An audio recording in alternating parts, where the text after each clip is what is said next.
Great, so welcome back to this lesson, and now we're going to think about interest calculations, which is really the final piece in the jigsaw puzzle to complete our forecast. If you have a quick look at the income statement again, you'll see that we've got the interest income line and the interest expense line in rows 14 and 15, and we haven't put those values in yet because we haven't really got our cash and debt balances sorted yet.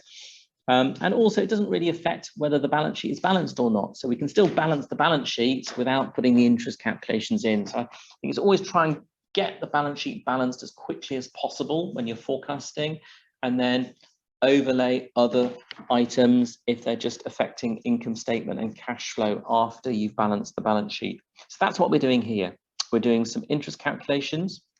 And I've done a little working here just to make it really, really clear. And there are various ways of doing interest calculations. We're just going to look at the easiest one, which is sometimes referred to as the opening balance method. So I'm going to bring in my cash and my debt balances into this working sheet first. So row 23, let's go and find the cash value from the balance sheet. It's on row 14. And further down on row 27, let's go and find the long-term debt balance. That is, you can see on row 27. So I've got those values set up, and then I can just drag them across. Let's not worry about shortcuts, just drag it across. If you know the shortcut, please use the shortcut. And then we just also need to bring in our interest rates for cash and for debt. So I'm going to go and find those on my input sheet for the cash. Half of 1%, or 50 basis points, as it's also referred to as. And for interest rate on long-term debt, it's 3% rate. And I think I'm not going to drag this one across. I'll just do the formula in row 25, the interest income on cash. So I've got an interest rate, and I'm going to apply that to the opening balance of my cash.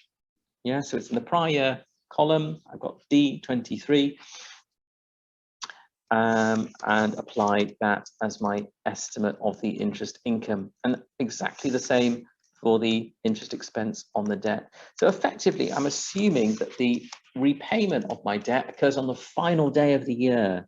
So that 150 is remaining outstanding for the full 365 days.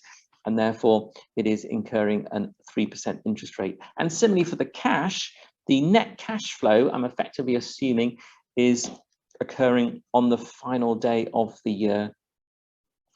And so that 15 arises for the full 12 months and attracts a 0.5% interest rate on it. Now, I'll say there are other ways of doing cash interest calculations, but that's beyond the scope of this lesson and course. So I've got my year one interest calculations done. I'm going to copy those across, and similarly for the interest expense on debt. And I suppose I could show these interest expense numbers as negative. I don't think it matters too much. The key thing is to remember to bring them in as negative values once you've got them in the income statement. So that's what I'm going to do now. Back onto the income statement. I'm going to bring in interest income as a positive and reverse the sign on the interest expense, make it a negative interest expense. And there you can see overall it's going to reduce my net income slightly. So having brought it into year one, I'm going to drag it across all 5 periods. And there you have it. I've completed the income statement now, brought my net income down slightly, and let's go and have a quick look at the balance sheet and check that balances as well. It does indeed, it's still balanced, and you can see my overall cash has come down slightly across the forecast as I've had to pay some of that interest expense to my lenders. And that is the 3-statement forecast model completed. So well done, congratulations for completing it now.